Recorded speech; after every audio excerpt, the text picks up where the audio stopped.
I've just listened to Theresa May's statement about the Islamic terror attack in London, and it's a load of cowardly, disingenuous rubbish. She claims she wants to take up the fight against an evil ideology, but the problem is that she won't name it for what it is, which is Islam. Prime Minister May suggests the evil ideology is Islamism and is a perversion of Islam and a perversion of the truth. Well, that's rubbish, Mrs. May. The only perversion of the truth is what you and the rest of the traitor class continually peddle. Let's get one thing perfectly clear here. Islam is a violent, supremacist political ideology established by the warlord Muhammad in the 7th century, which spread across the globe via violence and terror.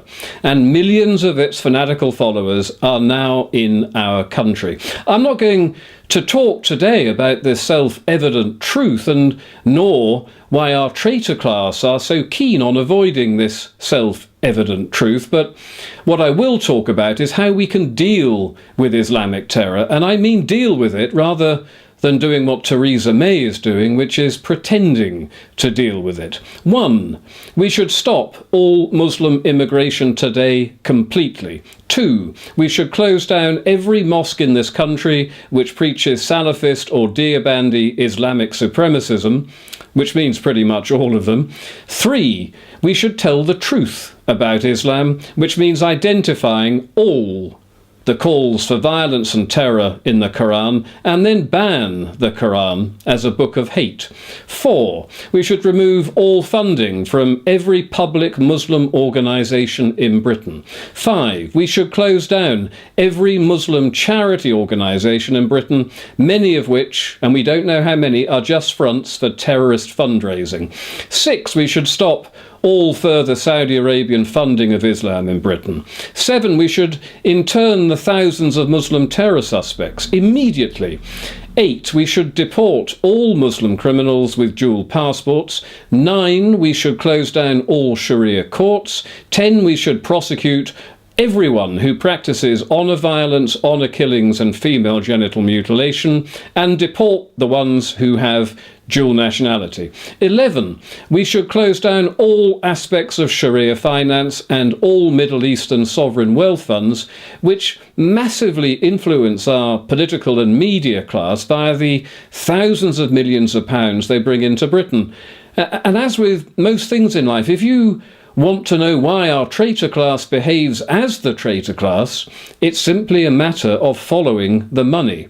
And if all of these suggestions were in place in the future and we still suffered from Islamic terror, then the only and logical response should then be to deport all Muslims. Now, liberals will be upset about this, but I think asking Muslims to move to a Muslim country is infinitely more moral than asking the native British to put up with murder and terror on a daily basis in perpetuity. And after the Manchester bombing, Dominic Grieve, the politician in charge of our national security, told us there is nothing we can do to stop every terror attack. Well, there is actually, Mr. Grieve. It all depends on whether you are genuinely serious about halting Islamic terror today and total Islamic subjugation in the future.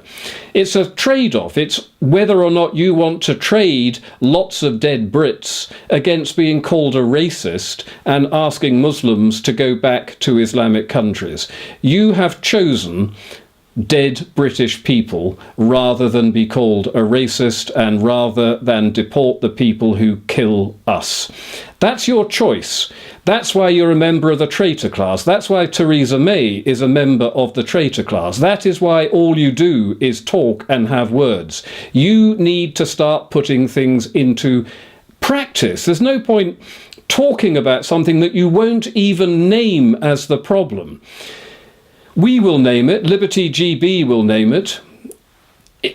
If you want to do something about this, then join Liberty GB, because unless you know of another credible party or another credible person who's actually going to stand up and can talk about these things and one day put them into effect, then you need to follow us, you need to support us.